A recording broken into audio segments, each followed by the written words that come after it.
Hi Ananthu. Hi. നമുക്കുണ്ടല്ലോ സ്ഥിരമായിട്ട് നഴ്സസിൻ്റെ അടുത്ത് കിട്ടുന്ന ഒരു ഡൗട്ടാണ്.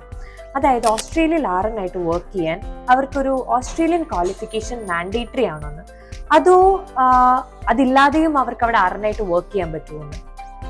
ഓസ്ട്രേലിയയിലെ ആറിനായിട്ട് വർക്ക് ചെയ്യാൻ ഓസ്ട്രേലിയൻ ക്വാളിഫിക്കേഷൻ മാൻഡേറ്ററി അല്ല. പക്ഷേ ഒരു ഓസ്ട്രേലിയൻ ക്വാളിഫിക്കേഷൻ എടുക്കുന്നത് കൊണ്ട് ഒത്തിരി അഡ്വാൻറ്റേജസ് ഉണ്ട്. അഡ്വാൻറ്റേജസ് അതെന്തൊക്കെയായിരുന്നു?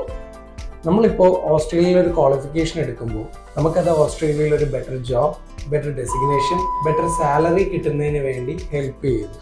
നമ്മൾ AQF ലെവലിലുള്ള ഒരു ക്വാളിഫിക്കേഷൻ ചെയ്യുന്നത് എപ്പോഴും നമ്മുടെ കൺട്രിയിൽ ചെയ്യുന്ന ഒരു ക്വാളിഫിക്കേഷനേക്കാളും കൂടുതൽ വാല്യൂ നിങ്ങളുടെ കരിയറിന് തരുന്നു. സോ അതുകൊണ്ടാണ് ഓസ്ട്രേലിയൻ ക്വാളിഫിക്കേഷൻ എപ്പോഴും ഓസ്ട്രേലിയയിലേക്ക് മൈഗ്രേറ്റ് ചെയ്യുന്നവർക്ക് നമ്മൾ സജസ്റ്റ് ചെയ്യുന്നത്. ഓക്കെ.